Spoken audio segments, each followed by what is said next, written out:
আপনার প্রতি আমার একটা অনুরোধ, আমার চ্যানেলকে প্রথমে সাবস্ক্রাইব করবেন, তারপর লাইক করবেন, শেয়ার করবেন, বেল আইকনটা প্রেস করবেন।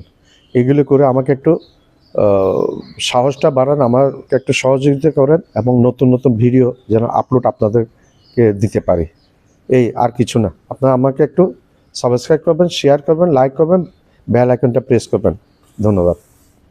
আসসালামু আলাইকুম দর্শক।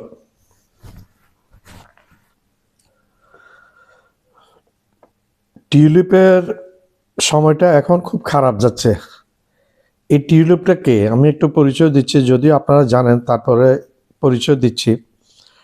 আমাদের সাবেক প্রধানমন্ত্রী শেখ হাসিনার ছোট বোন শেখ রেহানা, সেই রেহানার মেয়ে এই টিউলিপ। এই টিউলিপ দীর্ঘদিন ধরে ব্রিটেনে বসবাস করছে, ব্রিটেনের নাগরিক। সেই সূত্র ধরে সে ব্রিটেনে রাজনীতিতে জড়িত ছিল, সে এমপি হয়েছে অনেকবার এবং পরবর্তীতে বর্তমানে সে মন্ত্রী ব্রিটেনের।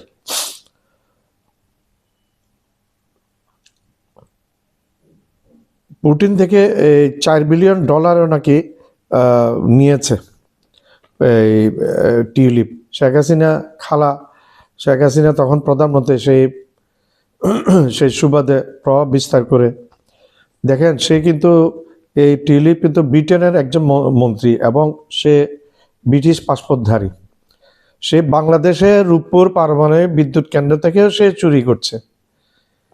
সেটা আমার কথা নয়, সেটা ব্রিটেনের সংসদে এটা নিয়ে অনেক ইয়ে হয়েছে। আর আরেকটা ব্যাপারে টিউলিপ বেজে যাচ্ছে, সেটা হচ্ছে টিউলিপের হাজব্যান্ডের জামাইয়ের কেনা যে বাড়িটা, সে বাড়ি ভাড়ার আয় নিবন্ধন করতে হিসাবে এই পর্যন্ত দেয় না ব্রিটিশ শ্রমমন্ত্রী টিউলিপ। ভাড়ার একটি সার্টিফিকেট নেই। সাধারণত ব্রিটেনের এই ইয়ের জন্য 3 মাস অন্তর ভাড়ার একটা সার্টিফিকেট নাকি দিতে হয়। উত্তর লন্ডনের ওই বাসা সার্টিফিকেট টিউলিপ জমা দেয় নাই এবং সেটা কোনো সরকারকে দেওয়া হয়নি। ব্রিটিশ আইন প্রয়োগ অত্যন্ত কড়াকড়ি। হাজব্যান্ডে কিনা ওই বাড়িটা এনার্জি পারফরমেন্স সার্টিফিকেট 3 মাসের বেশি না দিয়ে চলে না, এটা দিয়ে দিতে হয়। আর না হলে 10,000 পাউন্ড ফাইন গুনতে হবে, ফাইন হয়ে যাবে। এটা একটা ফ্রডের ইয়েতে পড়ে যায়। ব্রিটিশ আইনে টিউলিপ যেহেতু মন্ত্রী, টিউলিপ কিন্তু একটা ভিআইপি পার্সন ব্রিটেনে, সে মন্ত্রী, সেই সুবাদে এটা তার জন্য একটা বুমেরাং হয়ে দেখা দিবে। এবং এই কাজের দরুন, এই ঘটনার দরুন আমরা বুঝতে পারছি না টিউলিপের মন্ত্রিত্ব এবং এমপিগিরি টিউলিপের থাকবে কিনা।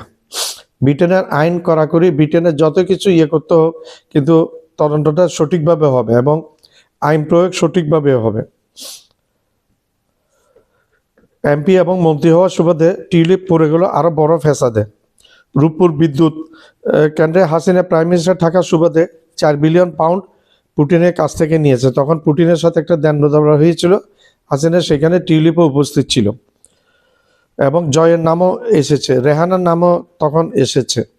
মানে এখানে হাসিনার ছেলে জয়, টিউলিপ এবং টিউলিপের মা শেখ রেহানা কোনোটাই বাদ যায় না, সবার নামেই চলে এসছে।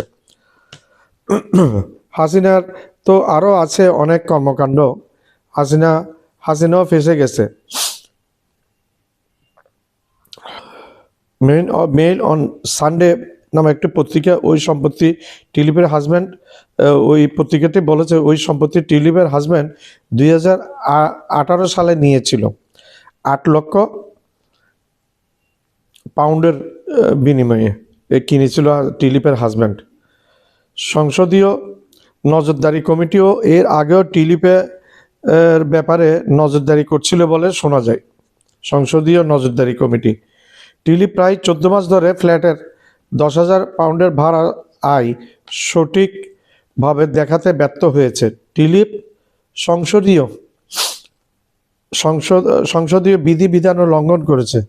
টিউলিপ ইতিপূর্বে রূপপুর পারমাণবিক বিদ্যুৎ কেন্দ্র থেকে প্রায় 400 কোটি পাউন্ড আত্মসাতের অভিযোগ রয়েছে টিউলিপের বিরুদ্ধে। তাই এগুলো আমি বলছি না, এগুলা ব্রিটেনের সংবাদপত্র, ব্রিটেনের মিডিয়ার মাধ্যমে এগুলো আমরা জানছি। এর মধ্যে ক্যাবিনেট অফিসের প্রোফাইল, প্রফিট ও এথিক্স লার্ন টিউলিপের সাক্ষাৎকার নিয়েছে। এই প্রতিষ্ঠানগুলো টিউলিপের কিন্তু সাক্ষাৎকার নিয়েছে এই ব্যাপারে। এখন যা মনে হচ্ছে টিউলিপকে জরিমানা দিতেই হবে। এখন প্রশ্ন হচ্ছে, ব্রিটিশ আইনে টিউলিপের এমপি গিরি এবং এমপি পোস্ট এবং মন্ত্রিত্ব পোস্টকে আদৌ থাকবে, নাকি টিউলিপের রাজনীতির ইতি টানতে যাচ্ছে তার খালা শেখ হাসিনার মতো?